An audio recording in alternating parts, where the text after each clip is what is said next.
Antes da gente começar a fazer uma breve lembrança do que nós já falamos, eu quero falar para você da internet que se você abriu o culto da semana passada, estava lá, vídeo 2, se você já tinha visto o vídeo 2, não, o vídeo eu só coloquei a tarjinha errada. Então, quando você clica lá em vídeo 2, ele é o vídeo 3. Então, se você não assistiu, eu percebi que muitas pessoas não acessaram, porque viram o vídeo 2 e acabaram não acessando. Se você acessou, você não acessou achando que era o mesmo vídeo da semana passada, que era um erro. Não, o erro foi que eu coloquei o vídeo 2 em vez de vídeo 3, mas o conteúdo é um conteúdo novo, você pode assistir, que é um vídeo novo. Vou fazer um breve resumo do que nós já falamos sobre até aqui, sobre essa posição do amilenismo. Nós começamos no vídeo 1 falando de Apocalipse capítulo 20, verso 2 e 4, que fala sobre esses 1000 anos. E há uma grande dúvida quando se fala em 1000 anos. Será que Jesus Cristo ele vai vir, vai ficar 1000 anos, e depois o diabo toma conta de novo? Como é que é isso? Tá?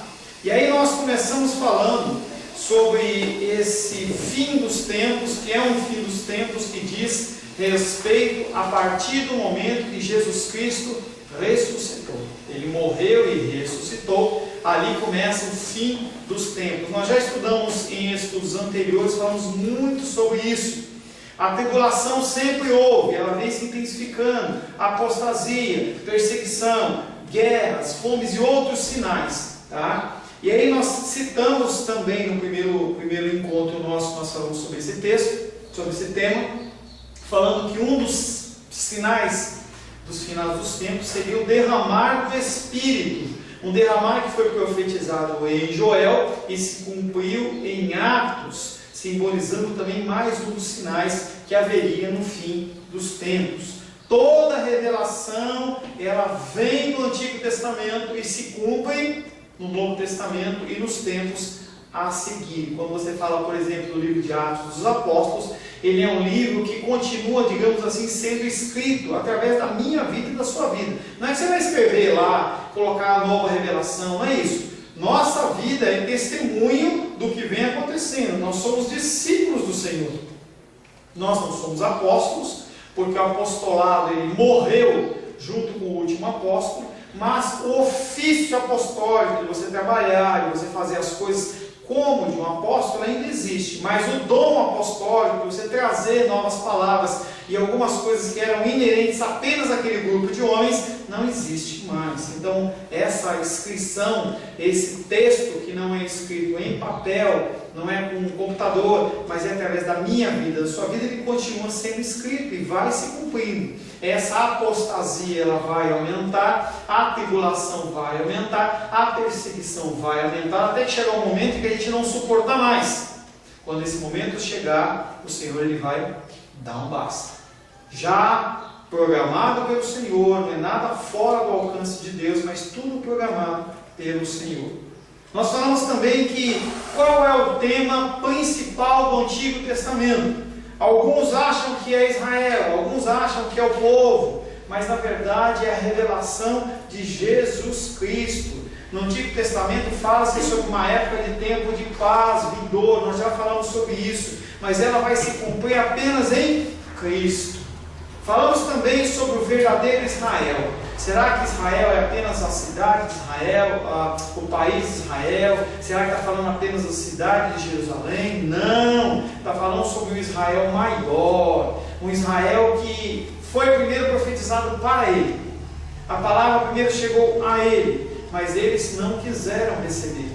Jesus Cristo ele fala: Jerusalém, Jerusalém, que matas os profetas, vocês não ouvirão falar de mim até que digam bendito vem, bendito o nome do Senhor.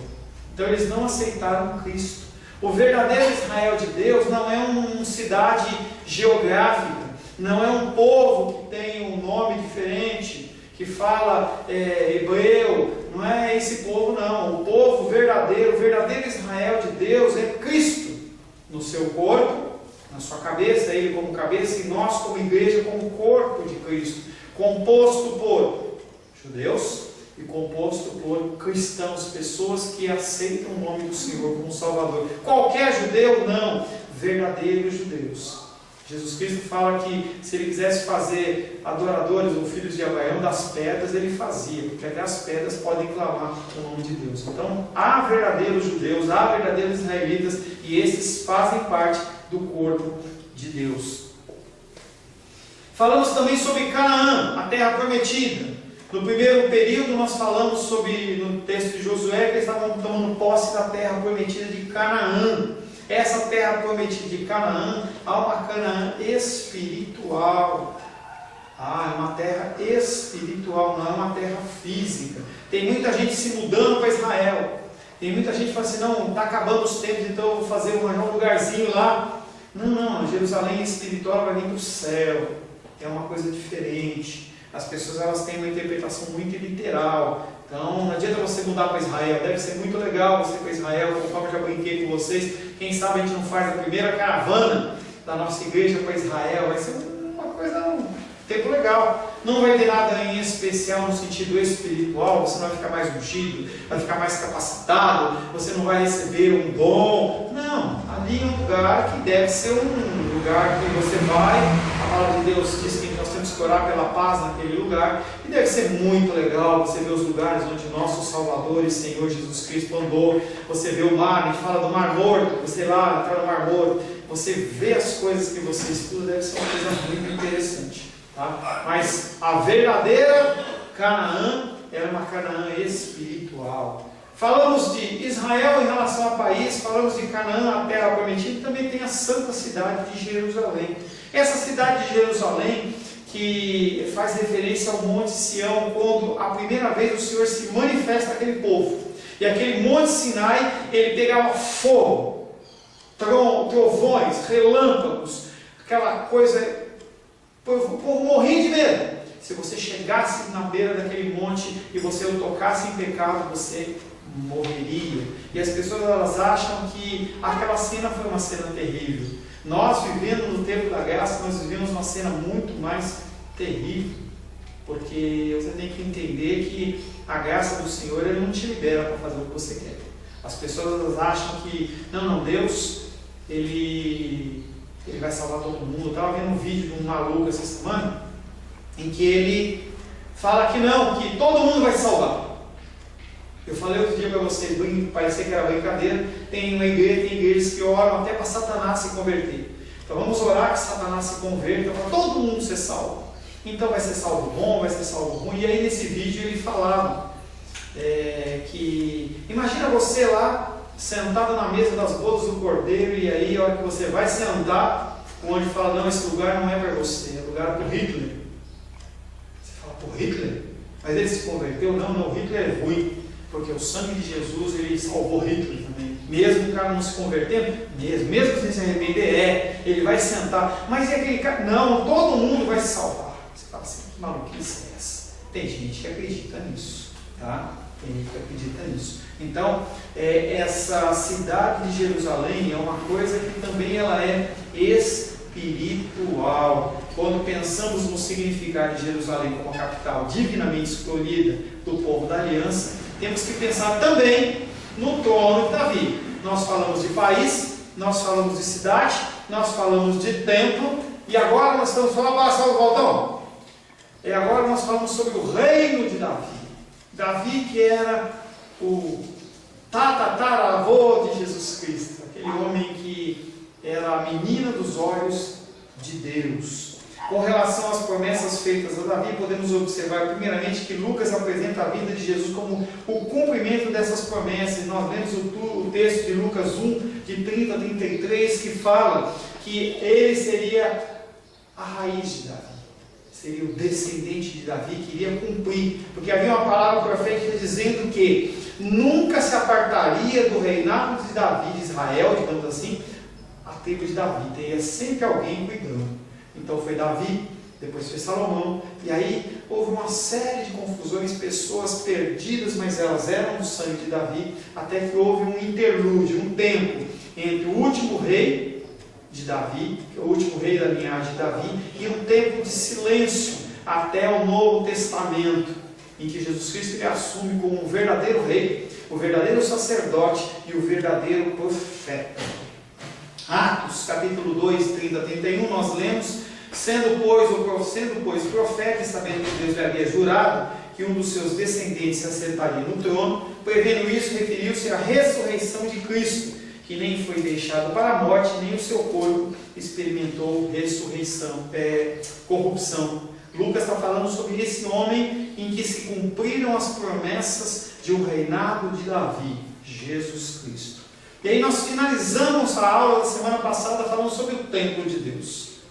Falamos sobre o país, falamos sobre a cidade, nós falamos sobre o reinado de Davi, e aí nós falamos sobre o templo de Deus. Será que haveria necessidade de fazer como uma igreja lá em São Paulo, construir um templo de Salomão?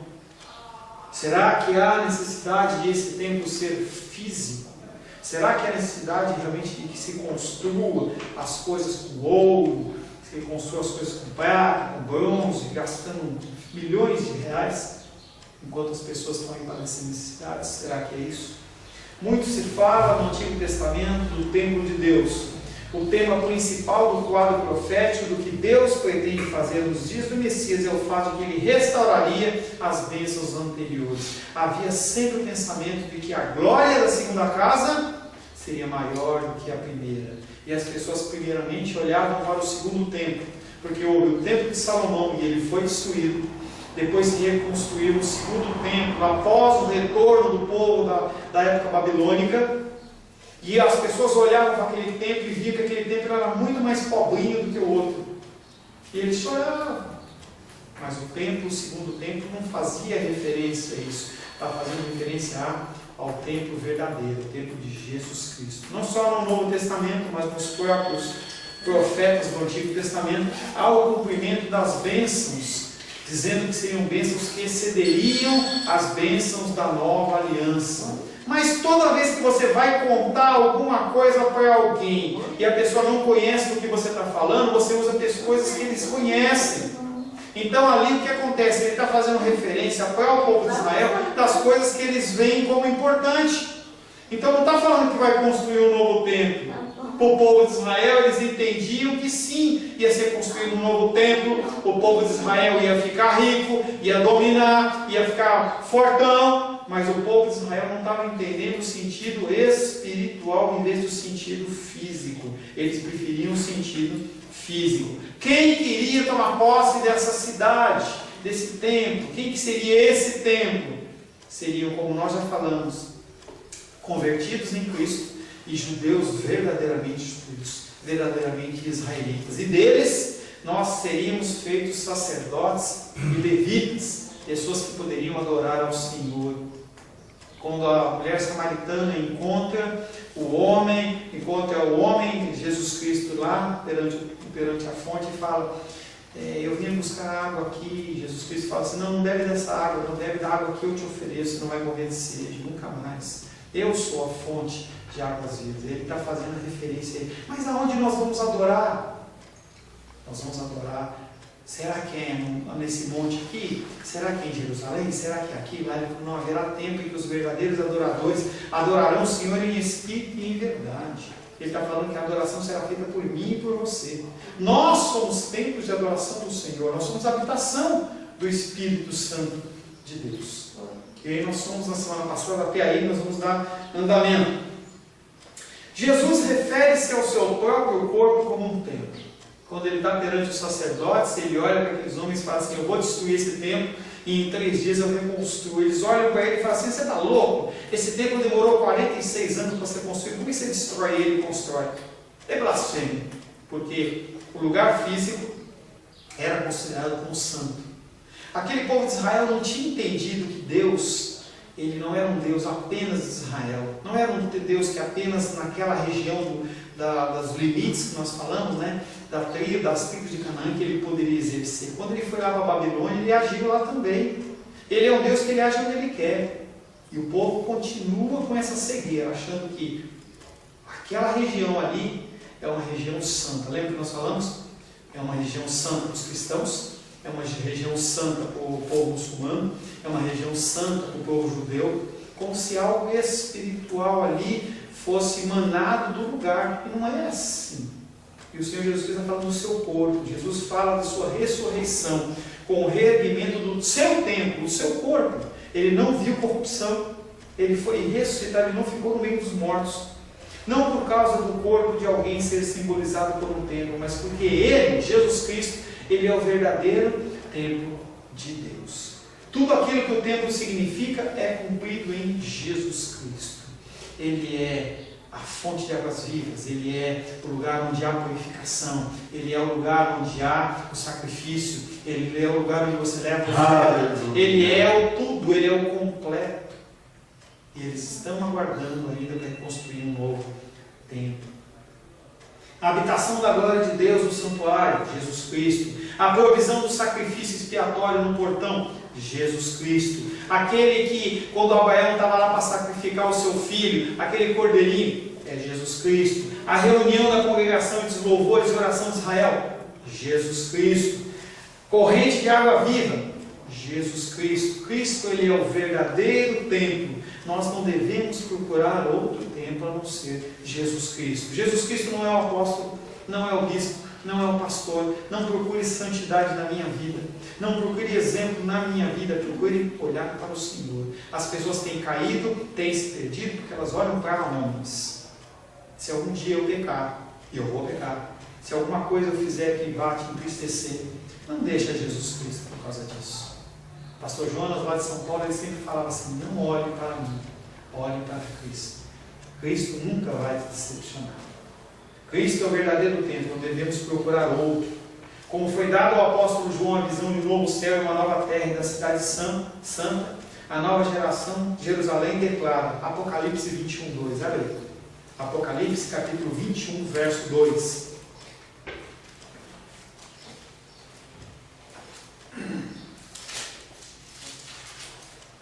Ele vai falar primeiramente dessa nova Jerusalém. Vi também a cidade santa, a nova Jerusalém, que descia do céu, da parte de Deus, ataviada como noiva, adornada para o seu esposo. Vi também a cidade santa. O apóstolo João, ele está dentro das visões dele, ele olha e vê uma Jerusalém espiritual adornada de cima.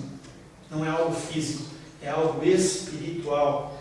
E aí ele fala também em Apocalipse 21, verso 22. 21, 22. Nela não vi santuário, porque o seu santuário é o Senhor, o Deus Todo-Poderoso e o Cordeiro. Essa nova Jerusalém tem templo? Essa nova Jerusalém tem templo, gente? Não. Tem templo físico? Quem é o templo? O próprio Deus, Jesus. Jesus Cristo. Nela não vi santuário, não há templo, porque o santuário é o Senhor Jesus. Então não há templo. As paredes lá de São Paulo não são santas, né? Podem ser santificadas pelos homens, porque ali eu creio que há pessoas tementes a Deus. Tá? Mas não é a parede. As pessoas têm que parar com isso. A parede não leva a nada. Pessoas são mais importantes do que coisas. As pessoas, elas são preocupadas com... Eu quero muito que arrume isso aí. É o que a Rosana falou. O aniversário da igreja ficar bonitinho. Se Deus nos abençoar. Mas se não mudar nada, a gente pode ficar triste porque está sujo, feio assim. Mas espiritualmente não vai mudar nada. Quando a parede estiver bonitinha, você vai ficar mais abençoado? Você vai ficar mais ungido? Você vai ter um dom especial? Mas as pessoas, elas acham que os lugares, eles contêm uma espiritualidade. Lembra que eu falei sobre feitiçaria? Feitiçaria, você dá poder sobrenatural para coisas inanimadas. Aqui não tem. Se nós sairmos todos daqui, o Espírito Santo vai com a gente. Ele não vai ficar aqui. Quando a gente estiver chegando, o Espírito Santo, tem até uma música do antigo, fala, quando eu cheguei aqui, o Senhor já estava. Entendeu? Ele já estava, porque Ele nos aguarda. Se os judeus fossem algum dia reconstruir um novo templo sobre a rocha de Jerusalém, essa não seria um cumprimento da palavra de Deus, mas uma negação. Mas mesmo assim eles aguardam a restauração desse contexto de povo de Israel forte, cidade forte, templo restabelecido. A terra dos reis ela não está aqui, mas eles estão aguardando a restauração de um templo onde eles possam voltar a fazer os sacrifícios, voltar a fazer as coisas. Não há mais necessidade desse tipo de coisa. Irmão, ontem eu estava assistindo aquele programa da tarde na Record, 2 horas e pouco. Aí o pastor, né, bota aquela... Kippah. Chama Kippah. É uma coisa do Kippah. E aquele manto aqui na... Chama Talit. Kippah e Talit. E ele com aquele... faz a oração, né? É só a oração. Ele fala umas palavras, aí faz a oração. Eu pergunto para você. É que a gente é levado pelo emocional e pelo visual. Vamos dizer o seguinte. Eu estou aqui falando para você. Espero que você esteja sendo abençoado. Agora eu saio da tua presença, vou ali atrás e mudo de roupa. Você vai ficar mais ungido, vai ficar mais... Não, fala sério. Pensa racionalmente. Não. Você acha que eu peguei uma roupa diferente ali atrás? Ou uma capa? Ou sei lá, qualquer coisa. Ou eu via todo de branco. Você vai ser mais abençoado? Você pensa com a cabeça. Você acha que você vai ser mais abençoado?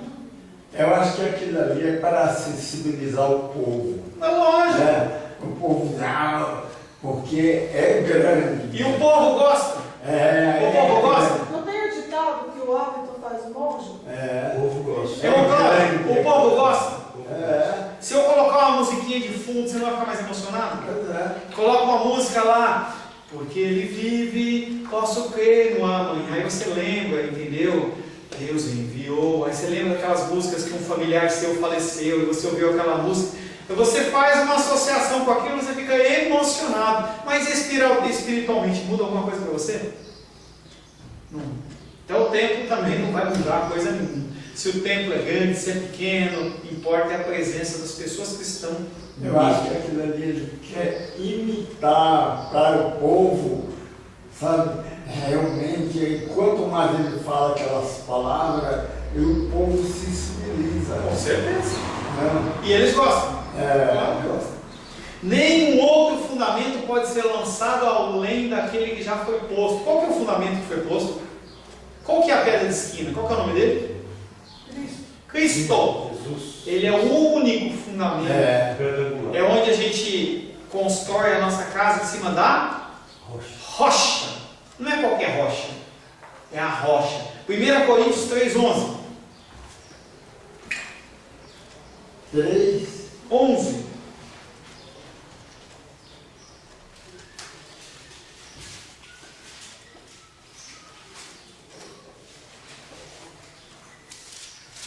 Porque ninguém pode lançar outro fundamento além do que foi posto, o qual é Jesus Cristo. Qual que é o fundamento? Qual que é o fundamento? Jesus. Qual que é o fundamento? Jesus Cristo. Nenhum outro templo pode ser levantado sobre esse fundamento, senão que já foi erguido. Qual que é o templo que foi erguido? O templo de Cristo, o templo do seu corpo na ressurreição, e no qual todos os santos de Deus, judeus ou gentios, estão edificados como pedras vivas. Nós somos edificados como pedras vivas em Cristo. Efésios capítulo 2, versos 19 a 22. Efésios capítulo 2, versos 19 a 22.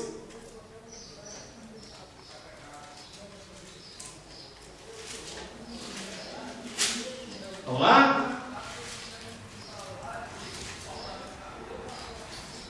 Achou, Lê? Capítulo 2, versos 19 a 22. Assim já não sois estrangeiros e peregrinos, mas concidadãos dos santos, e sois da família de Deus, edificados sobre o fundamento dos apóstolos e profetas, sendo Ele mesmo, Cristo, Jesus, a pedra angular, do qual todo edifício chamado Paulo, edifício chamado Sebastião, edifício chamado Cláudio, edifício chamado Rosângela, edifício chamado Rosário, edifício chamado Você. Todo edifício bem ajustado cresce para santuário dedicado ao Senhor, no qual também vós juntamente estáis sendo edificados para a habitação de Deus no Espírito. 1 Pedro, capítulo 2, versos 4 e 5. 1 Pedro, capítulo 2, versos 4 e 5.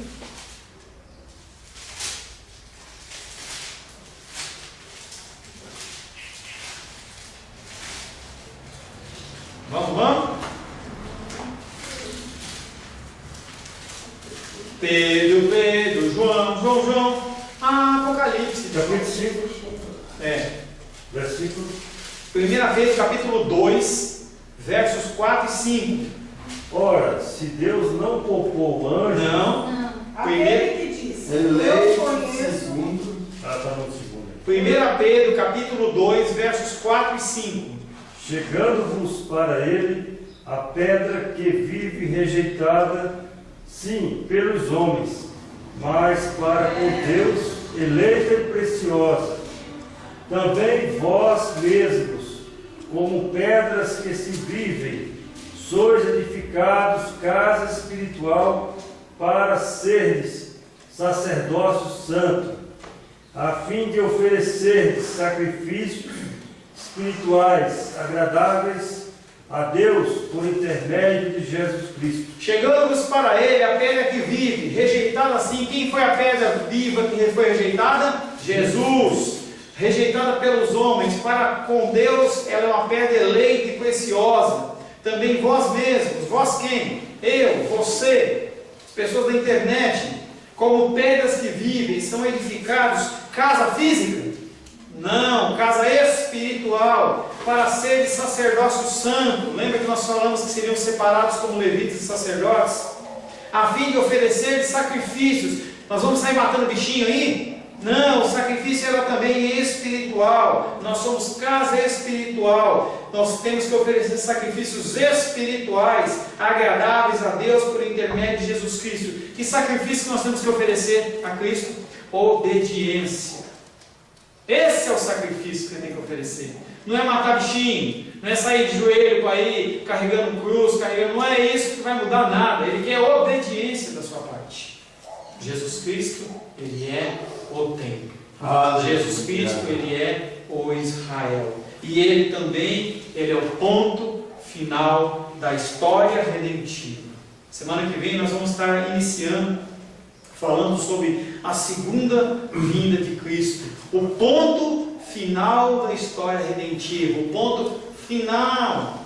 Jesus Cristo vem para trazer a redenção. Acabou. Ponto final. Não tem mais um outro tempo. Não tem nada de inventar. Nós vamos estar estudando exatamente sobre esse ponto final. Jesus Cristo, Ele vem para finalizar a história dentro do que nós conhecemos, para nós estarmos entrando num novo tempo, um novo tempo também numa nova terra, novos tempos e nova terra, geração transformada, pessoas julgadas, limpas, purificadas, porque nós vamos ser o Israel espiritual de Deus. Naquele lugar não pode entrar pecador, naquele lugar não pode entrar prostituta, não pode entrar nada, porque as pessoas elas vão ser restauradas.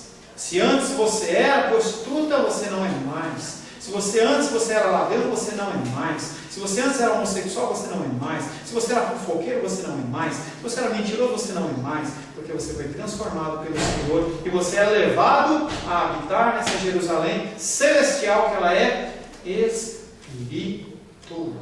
Amém? Amém. Glórias a Deus. Amém. A paz seja convosco. Meu nome é Paulo César. Eu sou pastor da Igreja Cristã Semente de Vida, aqui em Brasília, Distrito Federal. Me alegro que a palavra tenha te alcançado. A palavra faz isso. Ela alcança as pessoas aonde quer que elas estejam. E você foi agraciado com esta palavra. Não que eu tenha nada especial a te dizer. A palavra ela é suficiente e ela usa quem ela quer. E eu me alegro por ter sido um canal para poder te abençoar. Mas eu quero te dizer que não basta você ser um ouvinte, não basta ser uma pessoa que se alegra quando você ouve a palavra de Deus. A vida, ela é feita de decisões. Se você está ouvindo essa palavra hoje, eu creio que o Espírito Santo tem um propósito especial com você. Muito mais do que prosperidade, muito mais do que uma cura física, uma cura emocional ou espiritual, Ele quer te alcançar para a vida eterna.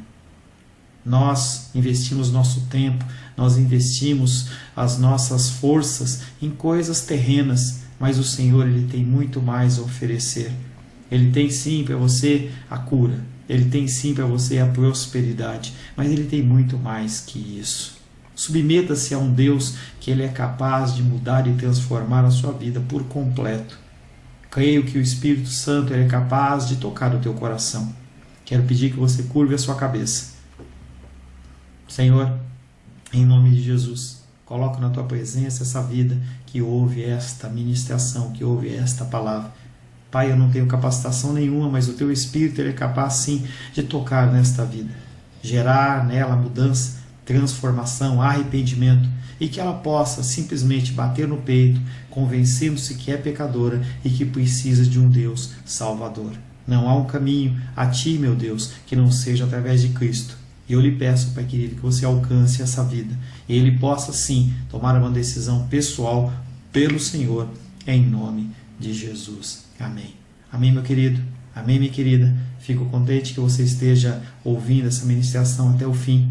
E peço que você não se limite a ouvir os cultos pela internet. Você procure perto da sua casa uma igreja, um lugar que proclame a palavra do Senhor. Eu oro para que o Espírito Santo te direcione nessa busca, porque muita coisa tem sido oferecida que não é o Evangelho.